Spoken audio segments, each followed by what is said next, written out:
Okay, today we're taking a deep dive into Sam and Colby's investigation of the Conjuring house. This is a compilation of the most compelling evidence they captured there. Now, for those of you who don't know, the Conjuring horror movie is based off the events that actually happened in this house. And specifically, it's about the haunting of the Perrin family. Now let's get started with their investigation.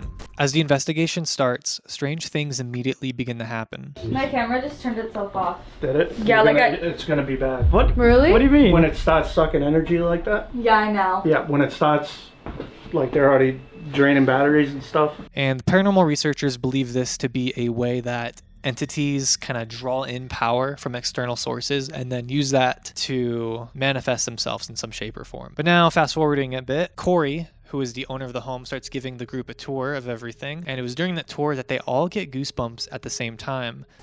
See? Oh my god. No, as you just said that, look at my you just hear all of my hairs went Oh up. my god. And Corey explains that this is sort of the body's way of saying that somebody is watching you.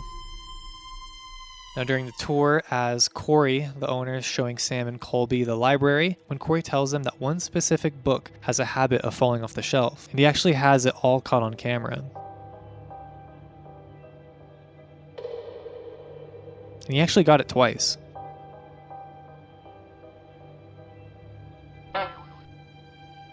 And the book that actually kept falling was Moral Relativity by David B. Wong. The book actually seems pretty good. It's about how there isn't one single true moral to follow. Fast forward 27 minutes in, while Amanda the medium was talking at the table, a distinct whistle can be heard. It's like it almost seems like they're not aware of us going on or lights being on in here. Like, And actually, previously, there was a whistle that happened, but this just happened to be probably one of the clearest captures of that whistle. So now we're getting to the good part, the EVP sessions. not Colby. Isn't that silly? Kill? Oh, lordy, lordy, lord. And this, to me, was probably the funniest part of this whole session. What was I that? heard There was a something. huge crack. Shh. It sounded like a shuffle almost.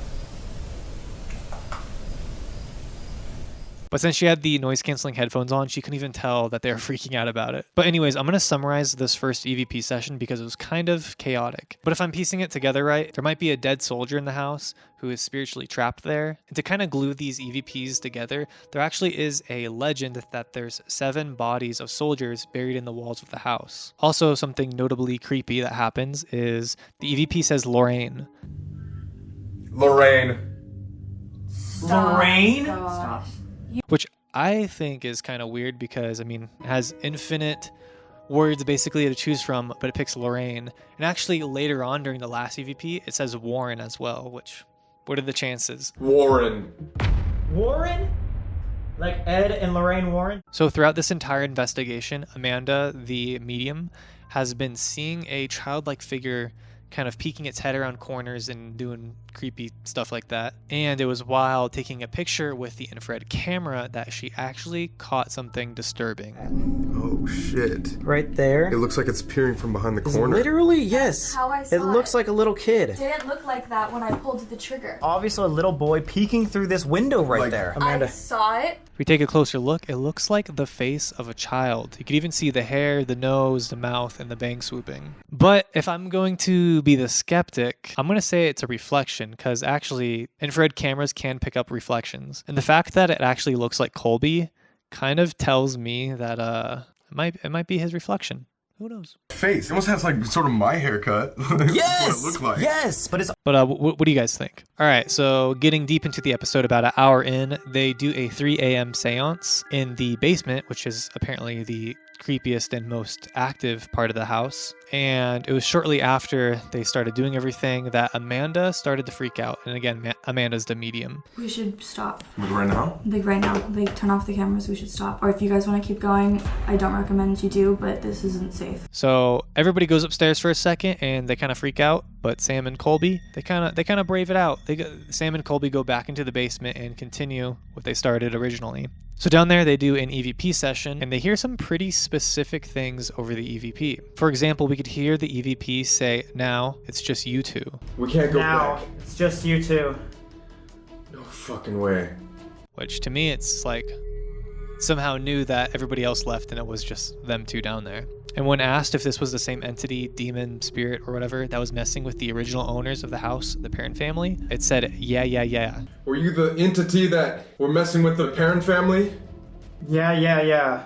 That's creepy. So to me, the creepiest part of this whole entire investigation was when they're down in the basement doing an EVP session where the temperature begins to drop. You could literally see Sam and Colby both start shaking. I'm legit freaking I know. I don't know out. if this is just like nerves, but I'm fucking way colder. The than I was, energy, the energy is here, and it was answering every single time. It was super weird to watch. You could just see their whole vibe change. Like something was definitely wrong in there. But they continue with the EVP after whatever it was talking to them said its name was Beelzebub. Beelzebub. Beelzebub? No, it's not a bee. Okay, apparently that's like another name for Satan. So then they ask it if they were talking to Beelzebub, and it said, yeah. Beelzebub. Beelzebub. Are you Beelzebub? Yeah. Yes, that's him.